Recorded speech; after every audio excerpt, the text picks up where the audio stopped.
بسم اللہ الرحمن الرحیم۔ شروع اللہ کے نام سے جو بڑا مہربان اور نہایت رحم والا ہے۔ جو انسان تہجد کے لیے نہیں اٹھ سکتا وہ یہ ایک لفظ پڑھ لے، اس کو تہجد کے برابر ثواب ملے گا۔ ابھی ایک بار پڑھ لیں۔ محترم ناظرین، تہجد کی نماز بڑی برکتوں والی اور رحمتوں والی نماز ہے۔ جو بندہ اس نماز کو پڑھتا ہے اللہ تعالیٰ اس کے چہرے پر نور عطا فرما دیتے ہیں، اس کی دعائیں قبول فرما لیتے ہیں اور اسے اپنے خاص بندوں میں شامل فرما لیتے ہیں۔ اگر کوئی انسان کسی وجہ سے تہجد کی نماز نہ پڑھ سکے یا نہ اٹھ سکے یا عادت نہیں یا کوئی اور مسئلہ ہے تو اسے چاہیے وہ زیادہ سے زیادہ یہ ذکر پڑھے۔ نماز تہجد ایک ایسی عبادت ہے جو رات کے آخری حصہ میں پڑھی جاتی ہے، جس کی کم سے کم تعداد 2 رکعت ہے، جس کے پڑھنے کے لیے رسول اکرم صلی اللہ علیہ وآلہ وسلم نے ترغیب دی ہے، اور اللہ تعالیٰ نے تہجد پڑھنے والوں کی تعریف کی ہے اور ان کے لیے اجر عظیم کا وعدہ فرمایا ہے، اور یہ فرض نمازوں کے بعد سب سے افضل نماز ہے، چونکہ ایسے وقت میں سارے افراد سوئے ہوتے ہیں، صرف اللہ کا نیک بندہ ہی اپنے نرم نازک بستر کو چھوڑ کر رضا الہی کی خاطر اٹھتا اور اپنے آپ کو عبادت الہی میں محو رکھتا ہے۔ اسی لیے ایسے وقت میں جو بھی دعا کی جاتی ہے قبول ہوتی ہے۔ اللہ تعالی ہمیں تہجد کی نماز پڑھنے کی توفیق عطا فرمائے، آمین۔ نماز تہجد کے فوائد۔ نماز تہجد کی کافی فضیلت ہے۔ نماز تہجد دل کو ہولیے اور نفس کی پاکیزگی کا سبب ہے۔ نماز تہجد رات کے آخری حصہ میں پڑھنا افضل ہے۔ اللہ تعالیٰ رات کے آخری حصے میں کی گئی دعا قبول فرماتا ہے۔ حضرت جابر رضی اللہ تعالیٰ عنہ بیان کرتے ہیں کہ میں نے رسول اللہ صلی اللہ علیہ وآلہ وسلم کو فرماتے ہوئے سنا، رات میں ایک گھڑی ہے جس مسلمان آدمی کو وہ میسر آ جائے اور وہ اس میں دنیا اور آخرت کی کسی بھلائی کا سوال کر لے تو اللہ تعالیٰ اسے ضرور عطا فرما دیتا ہے، اور یہ گھڑی ہر رات کو ہوتی ہے۔ حضرت محمد صلی اللہ علیہ وآلہ وسلم نے اس نماز کی بڑی فضیلت بیان کی ہے۔ آپ ازواج مطہرات کو اور حضرت علی رضی اللہ تعالیٰ عنہ اور حضرت فاطمہ رضی اللہ تعالیٰ عنہا کو بھی ان کے گھر جا کر تہجد کے لیے بیدار فرماتے تھے۔ صحابہ کرام بھی اس نماز کو پابندی سے پڑھتے تھے۔ آپ نے مسجد نبوی میں اس کے لیے ایک جگہ مخصوص کر دی تھی۔ رمضان شریف میں ایک دفعہ آپ نے صحابہ کو تہجد کی نماز جماعت سے پڑھائی۔ دوسری شب اور زیادہ آدمی جمع ہو گئے اور تیسری شب اس سے بھی زیادہ، تو پھر آپ تشریف نہ لائے کہ کہیں لوگ اس نماز کو بھی فرض نہ سمجھنے لگیں۔ حالانکہ تہجد کی نماز فقط سنت ہے۔ یہ نماز گھر اور مسجد دونوں میں پڑھی جا سکتی ہے۔ رسول اللہ صلی اللہ علیہ وآلہ وسلم نے تہجد کی نماز میں 2 رکعات بھی پڑھیں، 4 بھی اور 8 بھی اور 12 بھی۔ تہجد بہت ہی افضل و اعلیٰ نماز ہے۔ نماز پنجگانہ کے بعد یہ نماز بہت اعلیٰ ہے۔ یہ ایک حقیقت ہے کہ رات کو آرام کی نیند چھوڑ کر بستروں سے الگ ہونا انسانی طبیعت پر کافی گراں گزرتا ہے، اسی لیے اللہ پاک نے فرض نماز کے بعد رات کی پچھلی گھڑی میں عبادت کرنے کو افضل قرار دیا۔ آئیے قرآن و حدیث کی روشنی میں اس کی فضیلت کو جانتے ہیں۔ تہجد صلاۃ اللیل کی ایک قسم ہے۔ فرق صرف اتنا ہے کہ اس کے لیے سونا شرط ہے، چنانچہ اللہ پاک نے قرآن مجید میں اپنے بندوں کے اوصاف میں ارشاد فرمایا، وَالَّذِينَ يَبِيتُونَ لِرَبِّهِمْ سُجَّدًا وَقِيَامًا، اور وہ جو رات کاٹتے ہیں اپنے رب کے لیے سجدے اور قیام میں۔ ایک مقام پر یوں ارشاد فرمایا، تَتَجَافَى جُنُوبُهُمْ عَنِ الْمَضَاجِعِ يَدْعُونَ رَبَّهُمْ خوفا و طمعا، ان کی کروٹیں جدا ہوتی ہیں خواب گاہوں سے، اور اپنے رب کو پکارتے ہیں ڈرتے اور امید کرتے۔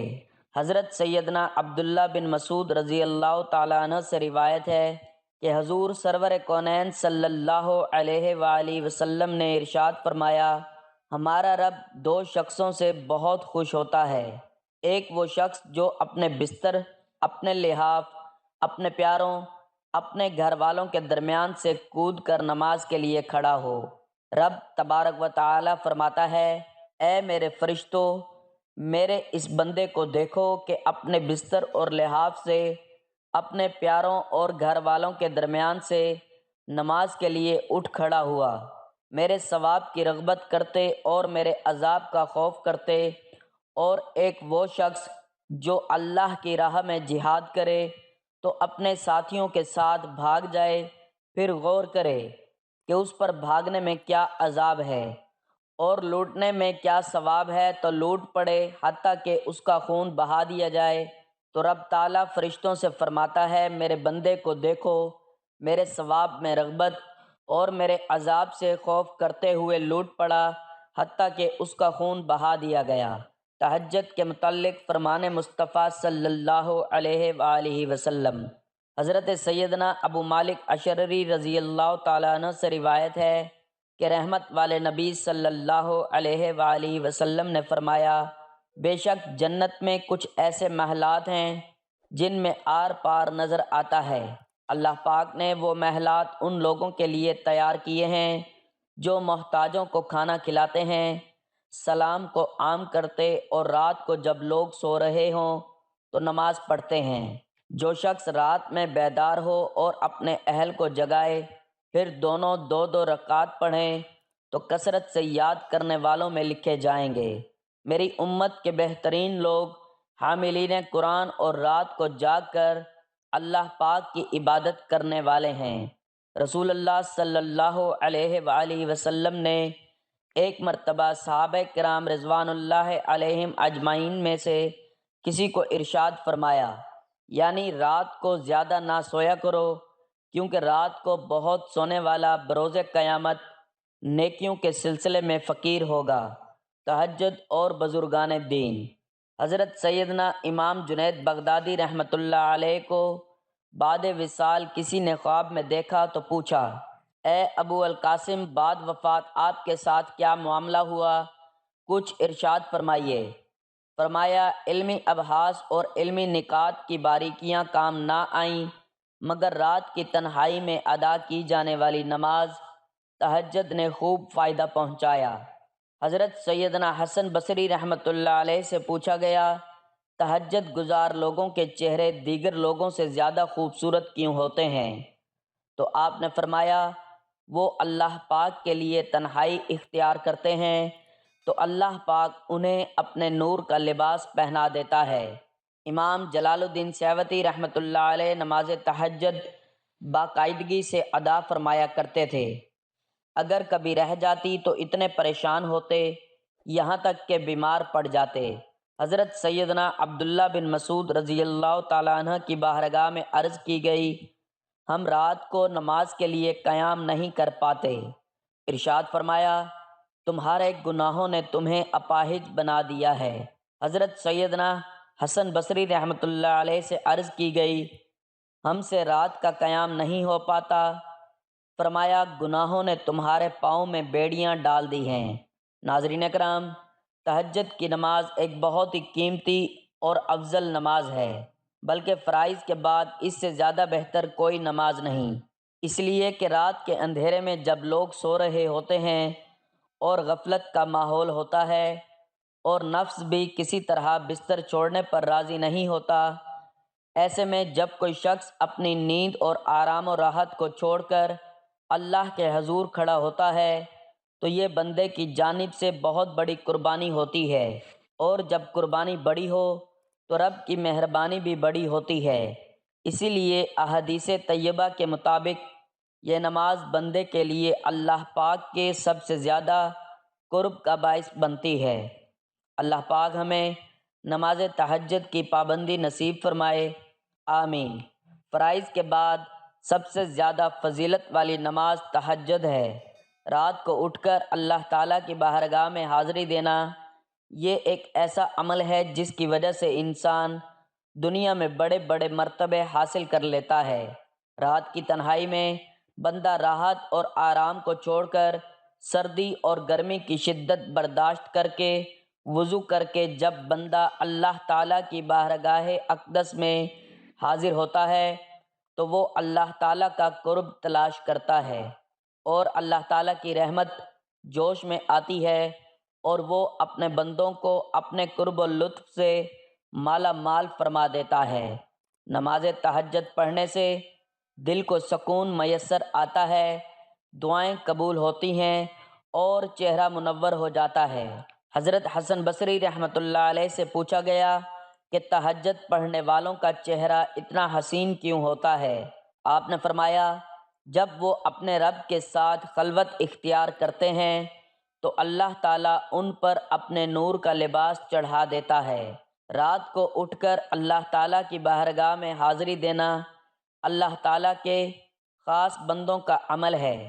حضور نبی کریم صلی اللہ علیہ وآلہ وسلم نے فرمایا، قیامت کے دن شب بیداری کرنے والوں کی سواریاں براق ہوں گی اور ان کی رنگت یاقوت سرخ کی مانند ہوگی۔ اہل محشر پوچھیں گے، باری تعالیٰ یہ کون لوگ ہیں؟ حکم ہوگا، یہ وہی لوگ ہیں جو راتوں کو نیند چھوڑ کر میری عبادت میں مصروف رہتے تھے جبکہ تم لوگ سوتے تھے، یہ میرے محبوب ہیں۔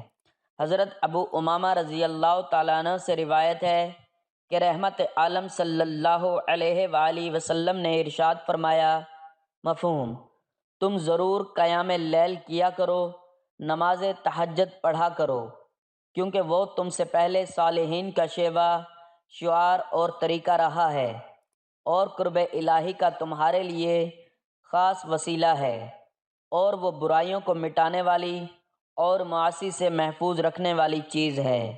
خالق کائنات نے اپنی خاص حکمت کے تحت دن کو روشن اور رات کو پرسکون بنایا۔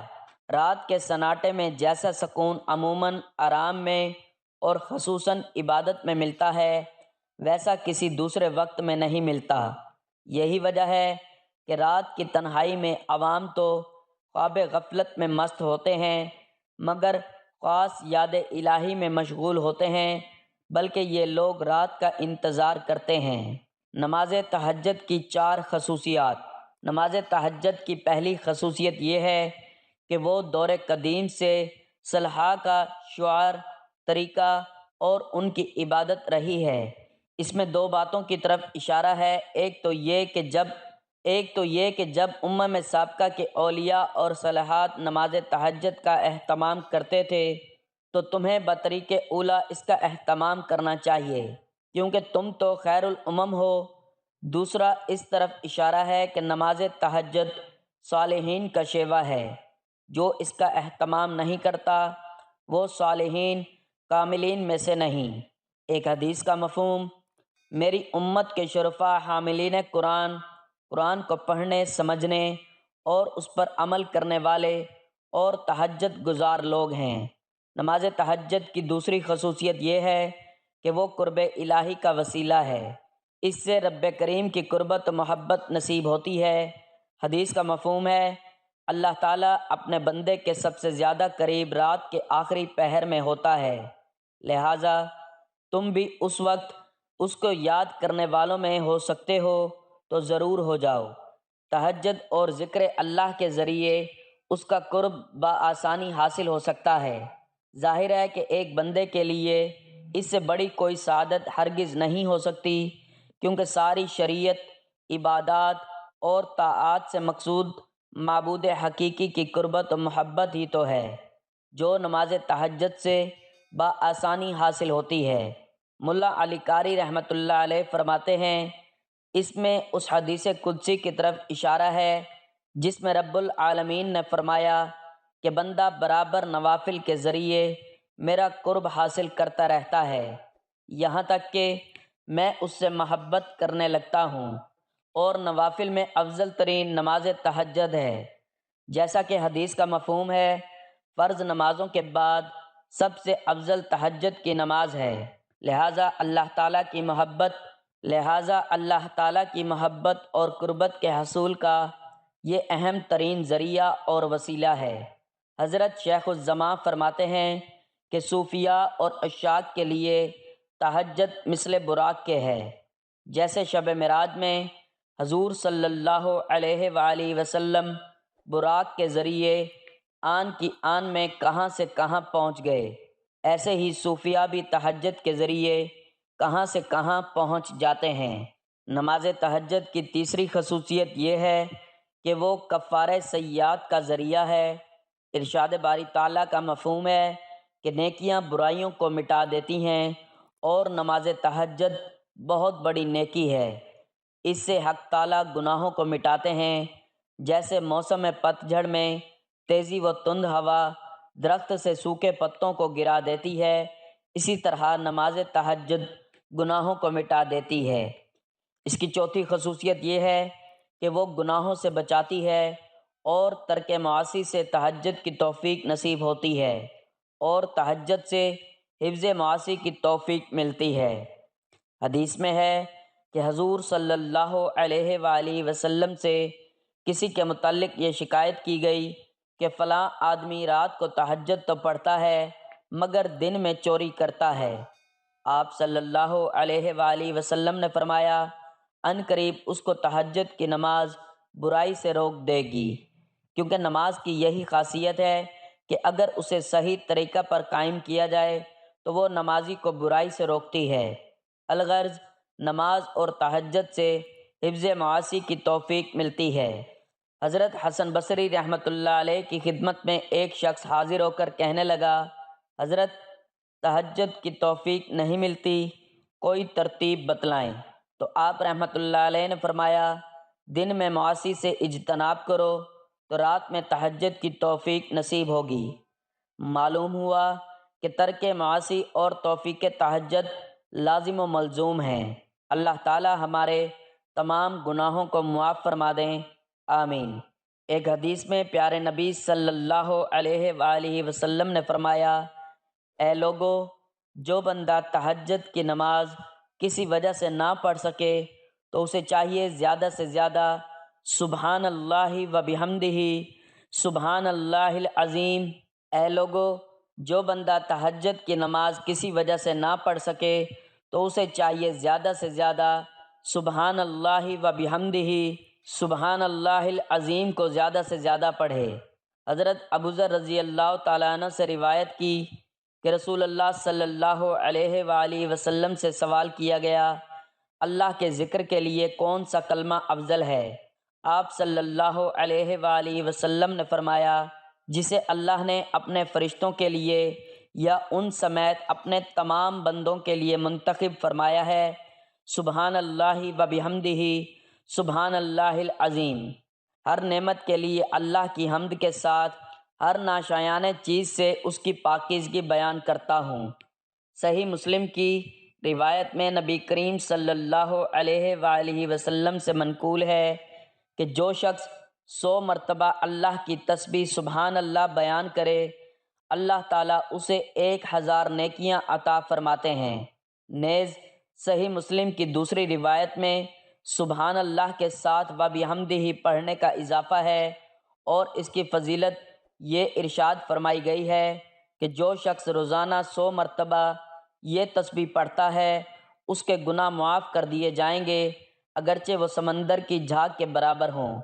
اس طرح صحیح مسلم کی ہی ایک روایت میں اس تسبیح کی یہ فضیلت بھی ذکر کی گئی ہے کہ جو اس تسبیح کا اہتمام کرے گا، روز قیامت یہ شخص سب سے زیادہ اعمال والا ہوگا، الا یہ کہ اتنی ہی مقدار میں یہ تسبیح کہے یا اس سے زیادہ۔ اللہ کے نبی صلی اللہ علیہ وآلہ وسلم بتا رہے ہیں کہ جس نے دن میں 100 بار سبحان اللہ و بحمدہ سبحان اللہ العظیم کہا، اس کے گناہ بخش دیے جاتے ہیں اور مٹا دیے جاتے ہیں، چاہے وہ سمندر میں موجوں اور لہروں کے وقت ظاہر ہونے والی سفید جھاگ کے برابر ہی کیوں نہ ہوں۔ یہ اجر و ثواب دن میں لگاتار یہ دعا پڑھنے والے اور وقفے وقفے سے پڑھنے والے دونوں کو حاصل ہوگا۔ تسبیح کا مطلب اللہ کو تمام نقائص سے پاک ماننا، اور حمد کا مطلب ہے اسے ہر اعتبار سے کامل ماننا، اور ساتھ میں اس سے محبت بھی رکھنا اور اس کی تعظیم بھی کرنا۔ اس حدیث میں گناہوں کی معافی سے مراد صغیرہ گناہوں کی معافی ہے، کبیرہ گناہوں کے لیے توبہ ضروری ہے۔ رسول اللہ صلی اللہ علیہ وآلہ وسلم نے ایک دن صحابہ کرام رضوان اللہ علیہم اجمعین سے فرمایا کہ سبحان اللہ و بحمدہ سبحان اللہ العظیم 100 مرتبہ پڑھو۔ جس نے ایک مرتبہ پڑھا اس کے لیے 10 نیکیاں لکھی جائیں گی، اور جس نے اسے 10 مرتبہ پڑھا اس کے لیے 100 نیکیاں لکھی جائیں گی، اور جس نے اسے 100 مرتبہ پڑھا اس کے لیے 1000 نیکیاں لکھی جائیں گی۔ اور جو زیادہ پڑھے گا تو اللہ رب العزت بھی اسے زیادہ عطا کریں گے، اور جو اللہ رب العزت سے بخشش طلب کرے گا تو اللہ رب العزت اسے بخش دیں گے۔ ناظرین، اس کو پڑھنے کی وجہ سے رب العالمین اسے تہجد پڑھنے کے برابر ثواب عطا فرمائیں گے۔ تو زیادہ سے زیادہ اس کو آپ دن اور رات میں پڑھتے رہیں، اس کی وجہ سے آپ کو تہجد پڑھنے والوں کے برابر اجر ملتا رہے گا۔ ویسے کوشش کرنی چاہیے کہ تہجد کی نماز ضرور پڑھنی چاہیے۔ اگر نہ پڑھ سکیں تو ذکر کو ضرور اپنی زبان پر سجائے رکھیں، اس کی برکت سے آپ کو دنیا اور آخرت کی بہت ساری نعمتیں بھی ملیں گی، اور آپ کا رب بھی آپ سے راضی ہوگا انشاءاللہ۔ تو آپ اس عمل کو لازمی کریں تاکہ آپ کے لیے آسانیاں پیدا ہوں اور نعمتوں کی فراوانی ہو۔ دعا ہے کہ اللہ تعالیٰ میرا سنانا اور آپ کا سننا اپنی بارگاہ میں قبول و منظور فرمائے، آمین۔ ناظرین، گزارش ہے کہ اللہ تعالیٰ کے 99 ناموں میں سے کوئی ایک نام لکھ کر کمنٹس میں ضرور شیئر کریں۔ اللہ تعالیٰ ہم سب کا حامی و ناصر ہو، آمین۔ جزاک اللہ۔